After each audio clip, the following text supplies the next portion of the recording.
professeur de philosophie, mais aussi d'anthropologie. Et j'enseigne la philosophie au lycée Jean 23 de Montigny-lès-Metz, aussi à l'université de Metz, qu'on appelle maintenant l'université de Lorraine.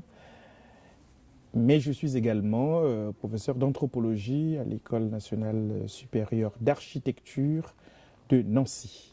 Je viens du Congo, mais j'ai étudié, mes études primaires, secondaires et une partie des études supérieures au Congo-Brazzaville.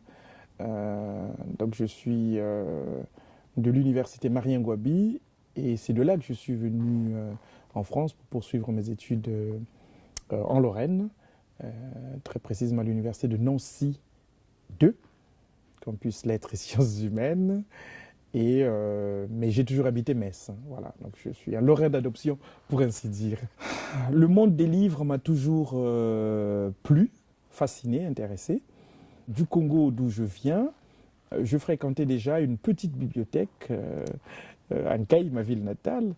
Et c'est ainsi que petit à petit, j'ai fréquenté, je me suis ouvert au monde par les livres en un certain sens. Les livres ont fonctionné pour moi comme une véritable fenêtre qui me projetait dans l'immensité de l'univers et des expériences humaines. Donc je me suis familiarisé avec les livres, avec la littérature française peut-être, mais aussi la littérature africaine depuis le Congo où j'avais autant que faire se pouvait, en tout cas à l'époque, accès à un certain nombre de livres que je lisais. Et petit à petit, j'ai continué à explorer ce monde-là.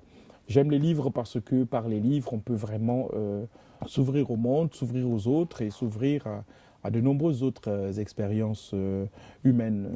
Par l'anthropologie, je me suis intéressé à l'histoire du Congo et je m'intéresse à un certain nombre de personnages qui sont des personnages de la rencontre. Donc on peut dire que ce sont des personnages qui agissent dans un milieu syncrétique, c'est-à-dire la rencontre entre l'Occident et l'Afrique, à travers notamment la religion, le christianisme, qui fait irruption, pour ainsi dire, dans un contexte bien particulier en Afrique. Et du coup, comment les Africains ont réagi face à cette donne culturelle, comment ils se sont appropriés le christianisme, comment, en un certain sens, un jeu, une sorte de tango, si vous voulez, s'est inauguré entre la donne culturelle représentée par le système colonial et la réponse, pour ainsi dire, que les Africains ont donnée face à cette donne culturelle, cet éperonnage quelque part, cette percée culturelle représentée par le christianisme d'un côté et par la modernité coloniale quelque part de l'autre côté. Donc comment s'est noué, pour ainsi dire, une sorte de conversation entre les mondes occidentaux, les mondes chrétiens et de l'autre côté les mondes africains. Comment cette longue conversation non dénuée de malentendus, comment elle s'est nouée et qu'est-ce qu'elle a apporté comme création dans l'entre-deux, pour ainsi dire. J'ai publié un certain nombre de textes sur des figures fortes de l'histoire africaine, de la région d'Afrique centrale.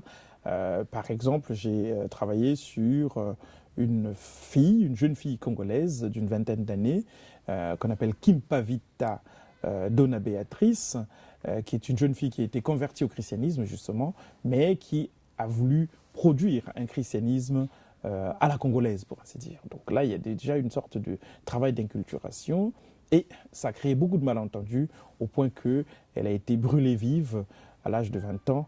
On l'appelle d'ailleurs, parfois on la surnomme parfois la Jeanne d'Arc congolaise.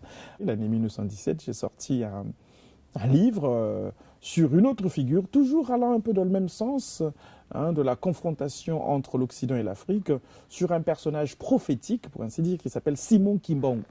Et bien, Simon Kimbangu est un jeune Congolais, si vous voulez, qui, dans ce qu'on appelle aujourd'hui la RDC, mais en fait dans la région du Bas-Congo, a initié un mouvement religieux, mais qui avait une portée politique forte, où il pensait déjà de façon idéale les rapports entre les Noirs d'un côté et les Blancs de l'autre côté.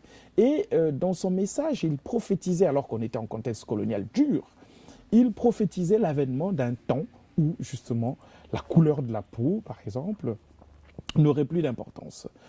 Il prophétisait l'avènement d'un temps où on prendrait en considération non pas l'homme en tant qu'il est noir ou blanc, mais on prendrait en considération l'homme simplement, et ces hommes venant de diverses horizons vivraient quelque part dans la liberté, la justice et l'égalité quelque part, par-delà la couleur de la peau. Donc pour avoir prêché une saison, ce message d'avenir pour nous tous, a passé le reste de sa vie en prison, où il est mort. Voilà. Ma vie à Borny est une vie messine, voilà, c'est ça que je pourrais dire. Le quartier de Borny est un quartier où il fait bon vivre, où je me sens très bien, où je suis intégré dans le quartier.